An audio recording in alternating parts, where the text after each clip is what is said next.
Welcome back, everybody. It's Wednesday, May 8th, 2024. Now, born on this date in 1783, Thomas Bibb, our state's second governor. He rose from Senate president to the governor's office when our first governor, Bibb's brother William Wyatt Bibb, fell off a horse and died. In 1940, singer-songwriter Toni Tennille, once part of the husband and wife duo Captain and Tennille. She's originally from Montgomery. The second Wednesday in May is also National Third Shift Workers Day.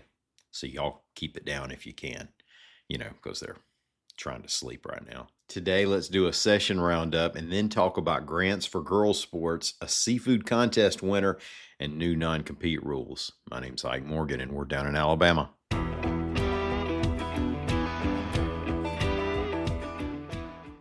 No more than 2 meeting days are left in the Alabama legislative session. We're going to hit a few highlights coming out of yesterday's action.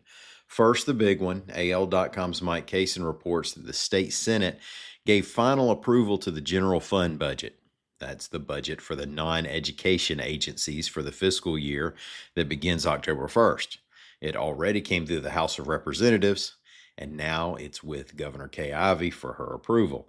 The total is $3.4 billion.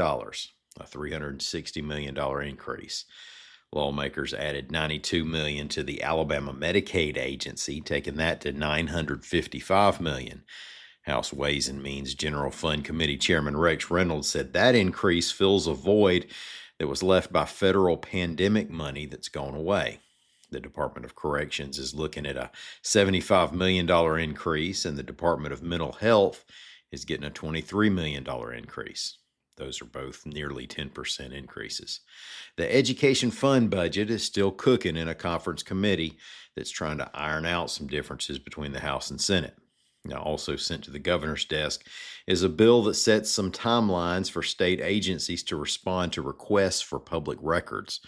Previously, the public records law acknowledged the public's right to receive copies of public records, but there have been no timelines, and frankly, some request fulfillments could have been measured by carbon dating. The Alabama Press Association supports the bill. And one more bill receiving final approval, a measure allowing child care providers, for-profit or non-for-profit, to apply for tax credits and more help for facilities that improve their quality. AL.com's Elena Bookman reports that there's a dual goal here of bringing down the cost of child care and putting more people to work. The Atlanta Falcons of the NFL are giving grants to some high schools in Alabama to help them begin girls' flag football programs. The amount of the grants wasn't specified by the NFL, but it affects 20 Alabama high schools. Let's see if we can name them really quickly. Austin, Brubaker Tech, Carver, Clark Shaw, Decatur, Alberta, Elwood Christian, Enterprise, Foley, Hazel Green, Marbury, Monroe County, Montevallo, Mountain Brook, Pell City, Percy Julian, Robertsdale, Spanish Fort, Tallahassee, and Wilcox Central. Alabama currently has 113 high schools participating in the newly AHSAA sanctioned sport.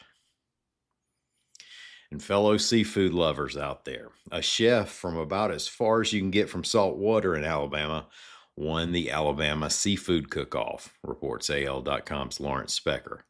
Kyle Ogden of the Florence restaurant Odette won the annual statewide competition this week at the Wharf in Orange Beach by preparing a pompano fillet with a crab and shrimp mousse. He calls the dish Spring Tide, and it won him $2,500.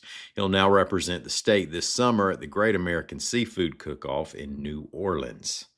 I'd like to try that and see how it stacks up to my favorite seafood dish. I call it Whatever I Catch, fried with hush puppies, coleslaw, and cheese grits.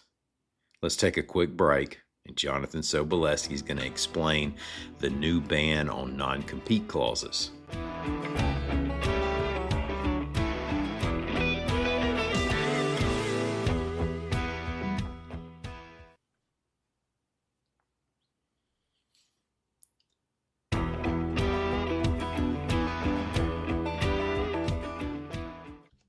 Thanks for coming back. Late last month, the Federal Trade Commission announced new non-compete rules, and expert explainer Jonathan Sobolewski is going to tell us about it. A lot of people are about to be looking for new jobs, and they're pretty happy about it. The Federal Trade Commission issued a ruling that bans companies from enforcing non-compete clauses almost across the board, and it's a huge deal. If you've been lucky enough to never come across a non-compete clause, let me explain what they are. Non-competes are these nasty little clauses put into employment contracts that basically say that if you leave the company, that you can't work for a competing company or start a competing company in this market. Sometimes it's limited to a geographical location, but if your company is big enough, it may be across the board. For example, have you ever wondered why you never see the main news anchor of a local TV channel walk across the street to the other local channel for a big bag of money? Seems like it would happen a lot, but there's a clause in the contract that says if they leave the company, they've got to move to a new market if they want to work in TV news. And that's just one industry that I have a background in. But I've spoken with computer folks under non-competes who have had to change their industry completely after quitting. If they were working in medical technologies, they couldn't work for another medical technology firm.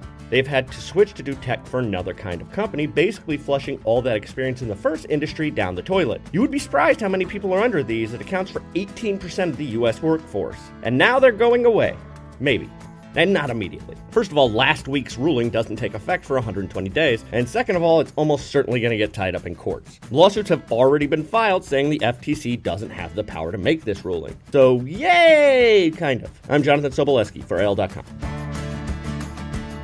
Thanks, Sobo. More free agents out there. Thank y'all for listening to us. We're going to be back here tomorrow. Till then, y'all, come on by and see what we're doing on the World Wide Web at AL.com.